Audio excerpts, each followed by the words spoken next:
In this episode, both old and young people are declaring their intention to run for the upcoming Nigerian presidential election. Also, find out how the National Assembly is duplicating budgets worth billions of naira. Also, in New York, 17 Gambian immigrants lost their lives in an apartment fire outbreak in the Bronx. Find out why ECOWAS, the US, as well as the EU is placing a sanction on Mali. Don't forget you can always click in the timestamp below to fast forward to the story that you would like to watch. Also, don't forget to follow us on Facebook, Twitter, and Instagram.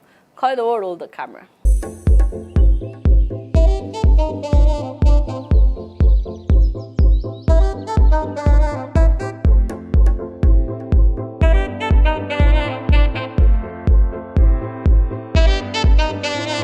What's up, people? It's your girl. I can answer that with categorical yes. I've informed the president of my intention, but I've not informed the Nigerians yet. I'm still consulting. Haba, who is chasing you? Like, seriously, can you just wait for me? I'm the one. Oh, Jesus, we can't do this year. Sorry, my people. Today, I no fit talk long thing. As you guys can tell, I can't talk much because I'm just recovering from COVID. The Omicron variant. Guys, my entire family was sick, including the baby. I know that was the hardest part, watching her hurting. It was so sad. In fact, on our anniversary day, thanks to all the love that we got on Instagram and on Facebook. But on that day, you guys will not believe we were at the ER because the baby had fever and she was throwing up. She wasn't eating. So, because, you know, she's still too young to get vaccinated. Baby.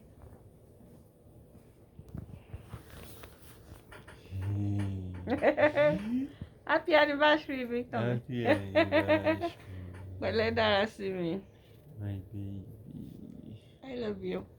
Love you. Now we're getting better. Thank you so much to every single one of you. Yes, she tested positive for COVID as well. But you know, the good thing is she bounced back much quicker than we did.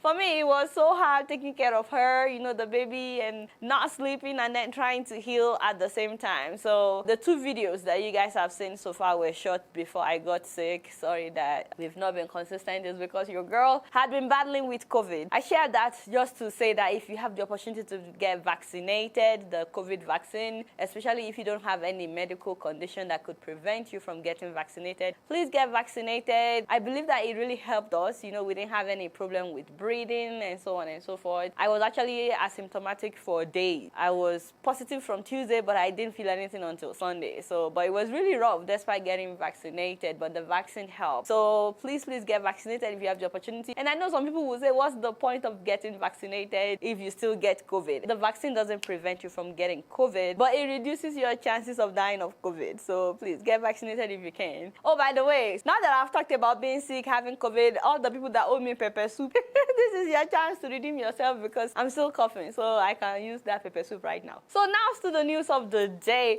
People have started declaring their intention to run for president in the coming Nigerian election, guys. I can answer that with categorical yes. I've informed the president of my intention.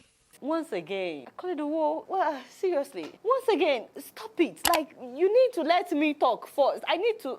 Anyway, as Call It the War has, you know, made it known, former governor of Lagos State, that is my father in the Lord, 2 times governor of Lagos State and the godfather of Lagos State, Alhaji Bola Ahmed Adekunle Tinubu, has declared that he's running for office. Now, I've seen so many people complaining online since he declared. They are saying, is he the only one? He has health issues. He just came back from London after spending 3 months at the hospital in London. Who ordered the shooting at Lekki Gate? And so on and so forth. I'm seeing a lot of complaints online. But the truth of the matter is, he's a Nigerian citizen. He has every right to run. And guess what? He may win. Especially because so many people just like to talk. They like to complain online. You refuse to get involved in politics. I'm so excited about the young people that have declared their intention to run as well. But so many people are saying that they don't know many of these young people. We are still going to name some of them, but I think this is because young people in general in Nigeria, we like to just complain from the sideline. We don't get in the ring. We don't want to get involved in politics. And the young people that we have in politics politics in Nigeria are performing worse than the older people that we complain about. I mean, look at Governor Yaya Bello, the youngest governor of Nigeria. The man is not well. Sorry, my father, in case you are watching Uncle. The man is not well, but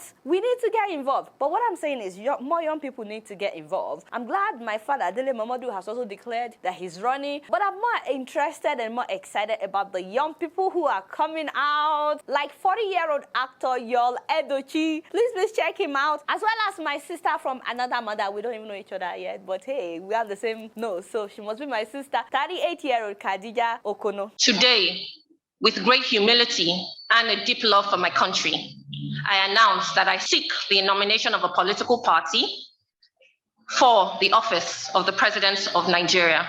So help me God. Guys, that's amazing. I'm so excited to see all these young people running. Nigeria is a country of 200 million people, made up of mostly young people. Shouldn't this reflect in our leadership as well? Like, it's a no-brainer. And I'm not just talking about the presidency. I'm talking from the local government chairperson to the Senate. Let's fill the Senate with young people. The governorship and, of course, the presidency should be filled with young people. Young people are the majority in Nigeria. Young voters will be the ones to decide who wins this coming election. Let us say no, which is why we all need to stand against stomach infrastructure. That is where they get us. In this coming election, these people are getting ready to start giving out 200 naira to 2,000 naira or whatever and bags of rice in exchange for your vote. Young people of Nigeria, let this coming election be an exception. Let us say no to stomach infrastructure. Of course, we'll still talk about all the candidates. I just wanted to mention some of the people that I'm aware of that are running. There are more people actually that are running, but these are some of the people that declared recently. We'll still talk about all the candidates. I'm very excited about all the people that have declared. If you're yet to declare, you still have time. And don't just declare for presidency. Young people, let's also declare for local government chairmanship. Let's declare for governorship. Let's declare for the Senate. And by the way, don't I also look presidential? I mean, look at me, check me out. Like, you know, you guys already know. I will always be your first lady. I will always be the #1 Nigerian first lady. It doesn't matter who is in power, who is not, who is president, who is whatever. Your girl will always be your what? Your #1 first lady. Amen, somebody.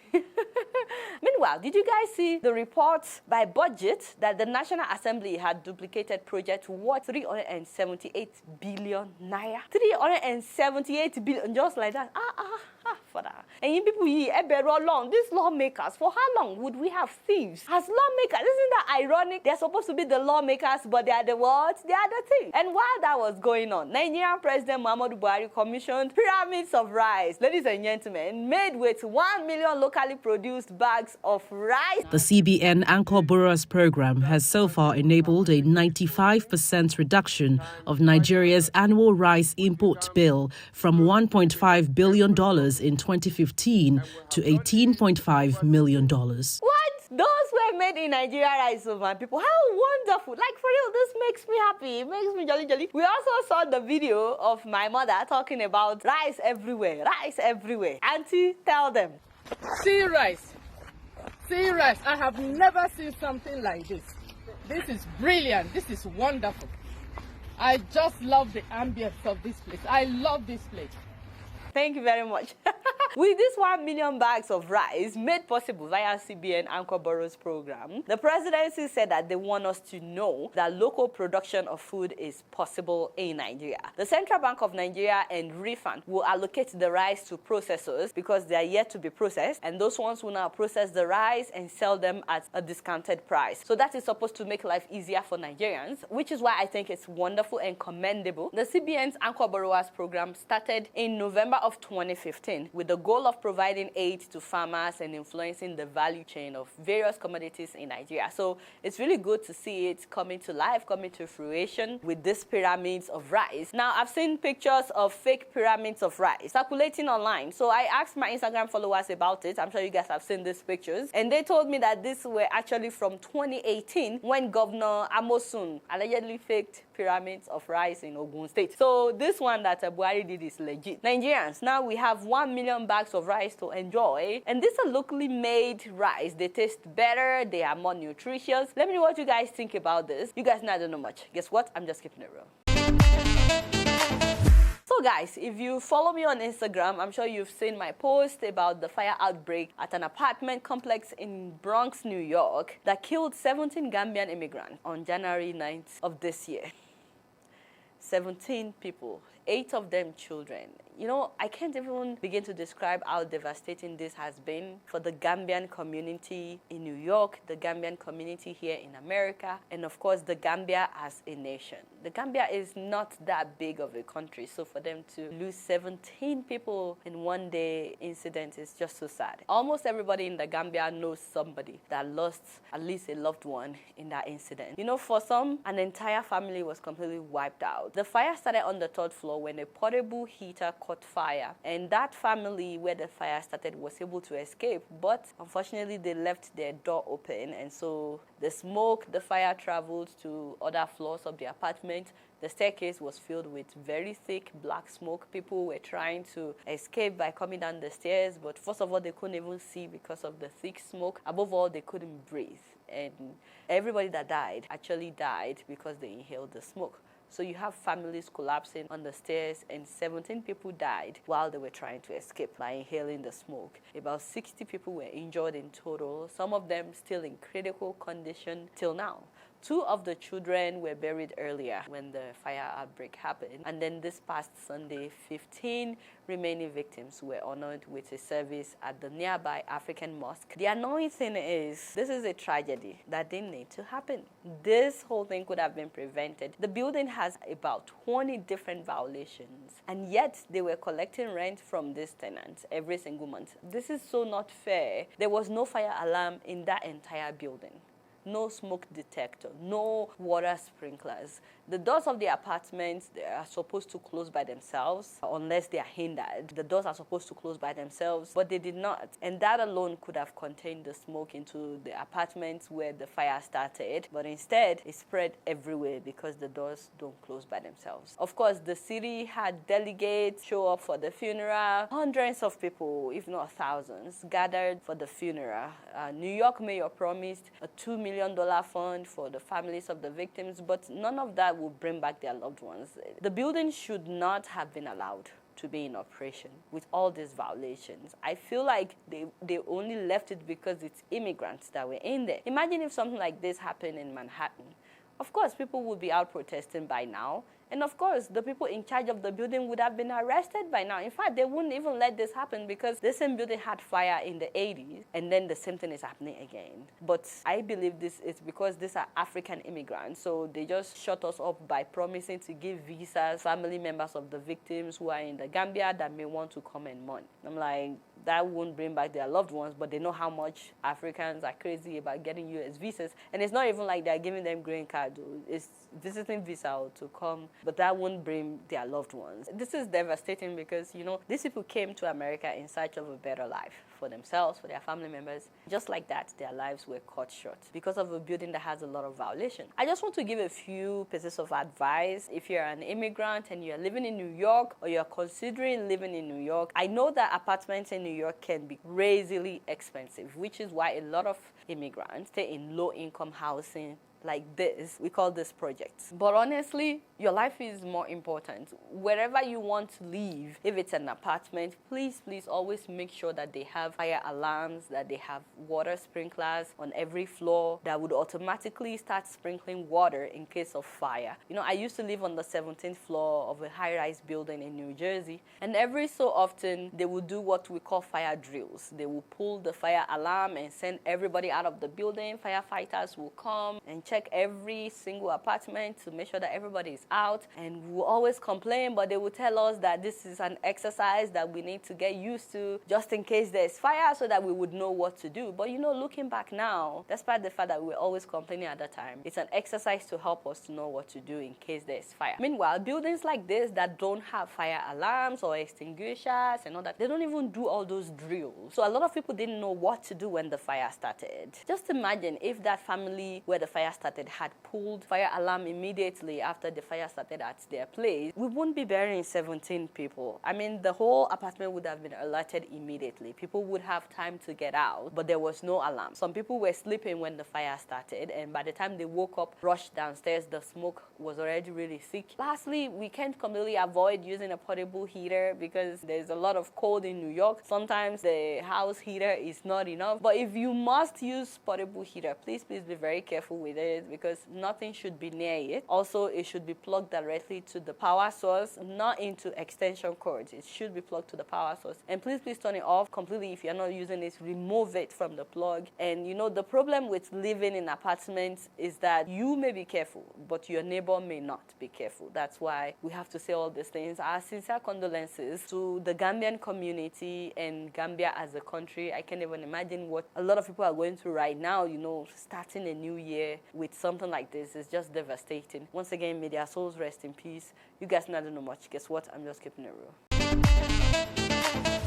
Moving on to Mali. Remember we talked about a coup that happened in Mali last year? Well, actually, they had another coup in 2020 as well. In fact, the last one that they had last year, 2021, was the third coup in 10 years. That's a lot happening in one country. Anyway, guess what happened? Last week, ECOWAS, known as CEDEAO in French countries, they don't call them ECOWAS, they call them CEDEAO. ECOWAS decided to put an economic sanction on Mali. This past December, the military leaders submitted a 5-year plan to ECOWAS, which they proposed that the next presidential election would hold between the next 6 months to 2026, which is crazy. 2026, are you kidding me, you know? Meanwhile, ECOWAS asked them to do it next month. They refused, and so the West African leaders rejected the proposed timetable for presidential election, and guess what? They placed a sanction on Mali. Some of the sanctions are a trade embargo and then the closing of the Mali border. They closed Mali's border. And the US as well as EU supported ECOWAS in sanctioning Mali.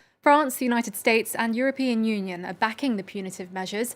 They're a direct response to Colonel Assimi Goïta's decision to delay elections to 2026, despite a promise to hold them next month. I'm like, that's a very quick something. So hopefully this will make the military hand over power to civilian government as soon as possible. The only issue is the people believe every time they have a civilian government that those presidents tend to work with France, because France usually takes care of them and their families while they now dictate how the country should be run, which the people will no longer like. They no longer want France interfering in their own politics. Which is why, if you guys would remember that French troops have been leaving Mali after people started protesting that they were tired of France's presence, as well as the people, including the coup leaders, expressing that they want to invite Russia to come and help them in fighting terrorism instead of France. You guys remember we talked about that? Well, 2 weeks after Mali decided that France should leave and that they will invite Russia, 2 weeks after that, they're getting sanctioned. Not just by ECOWAS. The one that surprised me is the US and the EU. Because this is not the first time that coups will happen in different parts of Africa. They don't sanction them like that, you know. So there are speculations that France may be the one pressuring ECOWAS and the US as well as the EU in order for them to sanction Mali in less than a week. What do you guys think about this? Especially because flights from France to Mali also suddenly halted, and so people are stranded at the airport in France. And the reason people are saying that France may be the one manipulating ECOWAS behind the scenes is because France does not want Russia to come to work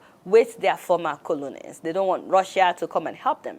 So let me know what you guys think about this. In the meantime, there's a massive protest going on right now in Mali, people protesting against ECOWAS sanction on the streets of Mali. As a matter of fact, it's like people are now supporting the military, not because they like them, but because they know that the military that took over power in Mali is against France. From Bamako to Buguni and even Timbuktu, a show of support for the country's military-backed government of transition, which is facing international sanctions and increasingly isolated. Usually every president that France has installed in Mali would be in support of France. For Goïta, who took power in a coup in 2020, finding peace starts with extending his time in power and hiring Russian fighters to help the Malian army go from defeat to victory. Meanwhile, Guinea says that it will keep its own borders with Mali opened, disregarding what ECOWAS has ordered. So let me know what you guys think about this. Do you think that France is the one behind this sanction, especially now that they have the EU, the USA also sanctioning Mali because of the coup that happened? Keep in mind that a lot of times that coup happens in Africa, ECOWAS doesn't say much. So let me know what you guys think. Do you believe that it's France that is behind this or not? We'll keep you guys posted on what's happening in Mali. You guys not know much. Guess what? I'm just keeping it real. Alright, y'all, it's been real and I'm keeping it right up in here. Don't forget to follow me on Facebook, Twitter, and Instagram. And if you're yet to subscribe to my channel, I'm watching you on Plasma TV. Press the subscribe button and the bell button. Until next time, I will see you all later. Peace out.